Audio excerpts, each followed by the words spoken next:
Here's your chance to be ruthless.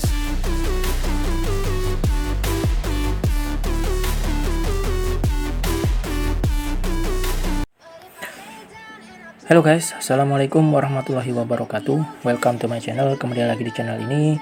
Apa kabar kalian semua? Semoga selalu dalam keadaan yang terbaik. Oke, lama tak berjumpa. Kali ini kita akan membahas mengenai tips memilih supplier. Nah, saat kita memilih supplier, kita bisa memilihnya yaitu lewat offline, online ataupun Cina. Nah, untuk offline ini kita harus pergi ke lokasinya dan kita harus survei, dan juga kita harus membandingkannya juga dengan harga pasar.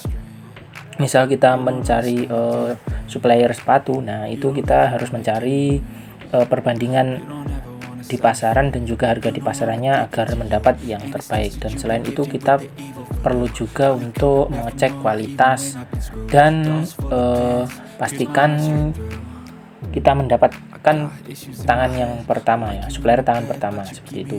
Dan kalaupun kita ingin menyetoknya, pastikan dapat harga yang terbaik, yaitu harga yang murah.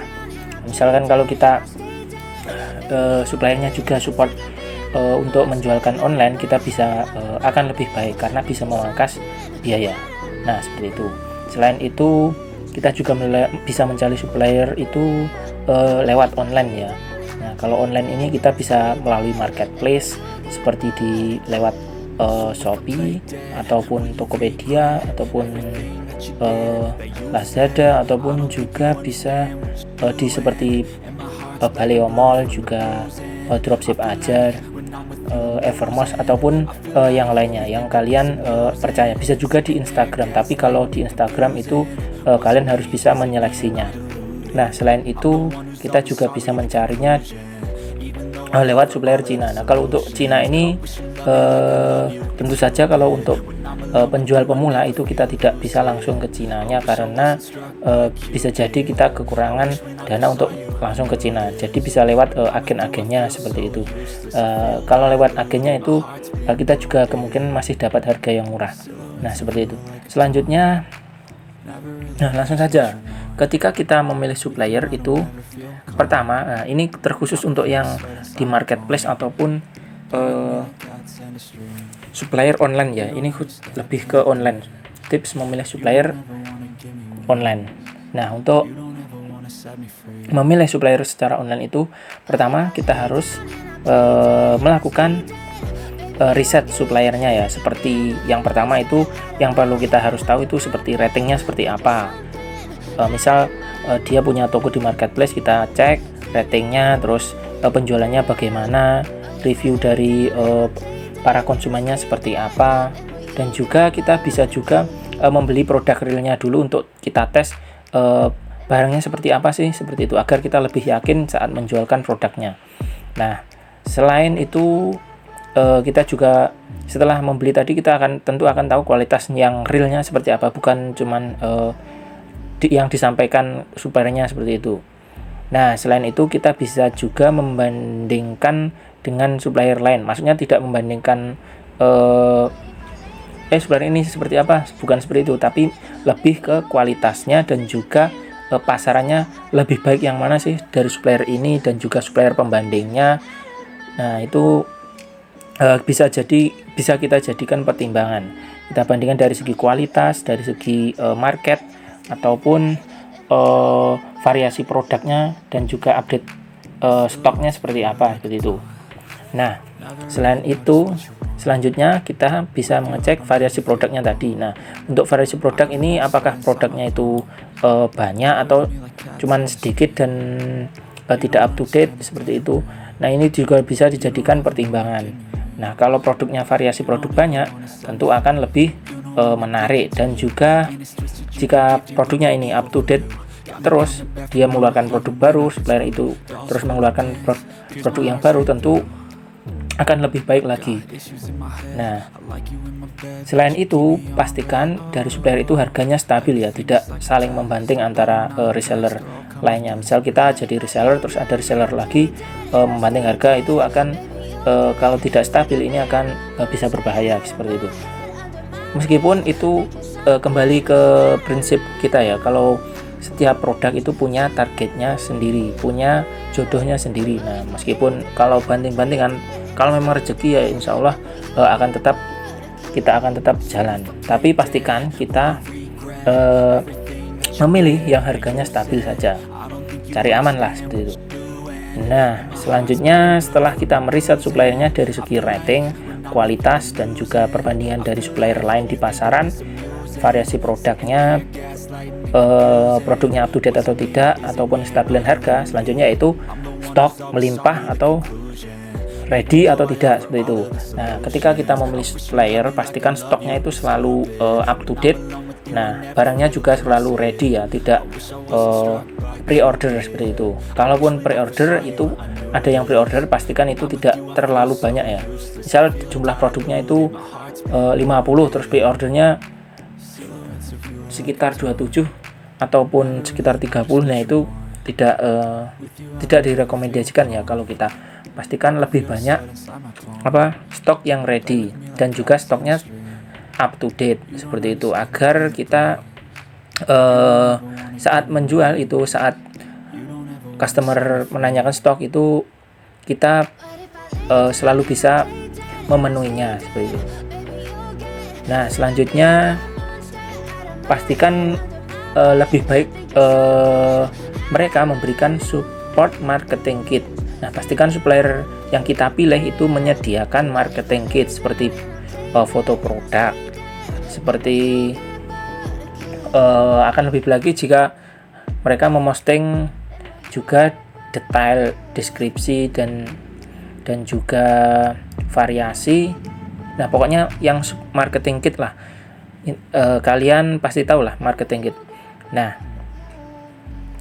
jika mereka menyupport marketing kit, kita tidak perlu memikirkan lagi saat kita selain dijual di marketplace, kita posting di Instagram, itu kita tidak repot lagi memikirkan bahannya karena sudah disupport oleh supplier. Nah, jadi ketika kita sudah disupport marketing kit, akan memudahkan kita saat promosi, baik di Instagram ataupun di Facebook Ads ataupun di marketplace. Nah, selain itu pastikan mereka support resi otomatis. Nah, ketika mereka sudah support resi otomatis, tentu kita akan lebih mudah lagi. Selanjutnya akan lebih baik jika supplier kita itu bisa support COD. Nah, kalau bisa COD nanti biasanya itu kadang customer itu banyak yang menanyakan bisa COD enggak? Kalau COD itu ada kelebihan kekurangannya juga sih. Kalau COD biasanya dananya masuknya agak lebih lama seperti itu. Tapi lebih baik itu bisa support COD, meskipun terkadang dari kita para seller itu jarang menggunakan COD seperti itu. Nah, selanjutnya pastikan juga kita memperhatikan kecepatan kirimnya. Nah, kalau kecepatan kirim dari supplier kita itu sangat cepat, itu sangat recommended, karena customer itu pasti ingin barang yang dibelinya segera sampai. Biasanya kalau lebih dari 2 hari itu sudah banyak komplain ya dari supplier itu, barangnya sampai mana, ini lama sekali prosesnya. Seperti itu akan membuat misalnya kita jualannya di marketplace akan membuat ratingnya agak kendor ya. Nah, pastikan ketika memilih supplier ya di marketplace tadi, kecepatan kirimnya itu sangat cepat seperti itu ya. Nah, selanjutnya pastikan admin dari supplier, misal ada adminnya ya, bukan pemilik asli, itu fast respon. Nah, jika fast respon tentu kita akan mudah saat ada pertanyaan dari para konsumen. Misal mereka menanyakan stok ada enggak? Nah, kita misalkan stoknya tidak di-update di sheet ataupun di web atau aplikasi lainnya, itu pastikan mereka bisa kita chat dan mereka fast respon, karena ini juga akan mempengaruhi konversi ya. Jadi semakin cepat kita menjawab pertanyaan dari konsumen, itu akan bisa meningkatkan peluang konversi juga ya. Nah, jika fast respon ini tentu akan menjadi poin plus. Nah, selanjutnya yang terakhir yaitu support, komplain, dan juga retur. Nah, misalkan terjadi ketidaksengajaan kirim, salah kirim seperti itu, pastikan supplier kita itu mau ya menerima komplain dan juga retur. Nah, karena itu terkadang ada supplier itu yang tidak mau menerima retur ataupun misal di komplain itu sangat ribet gitu ya. Pastikan kita memilih yang sudah profesional ya, bisa komplain dan juga bisa retur misal terjadi kesalahan kirim ataupun produknya cacat seperti itu. Nah, selain itu ada lagi kalau tips dari kita itu bisa bayar di akhir itu ya. Nah, kalau biasanya untuk para dropshipper awal itu yang pemula atau gimana ya nyebutnya, yang lebih enak itu ya, para dropshipper yang baru memulai gitu aja, itu biasanya yang saya alami dulu itu kita kekurangan biaya itu pasti. Nah, itu kita bisa mencari supplier yang bisa bayar di akhir, biasanya seminggu tidak apa-apa, ataupun kalau 1 bulan bisa, tapi nanti numpuknya terlalu banyak. Nah, kita rekomendasikan kalau bisa bayar itu ya seminggu lah gitu, paling enggak seminggu, jangan hutang terlalu lama seperti itu. Oke, sampai di sini dulu. Semoga tips dalam memilih supplier ini bermanfaat untuk kalian semua. Thanks for watching. Wassalamualaikum warahmatullahi wabarakatuh.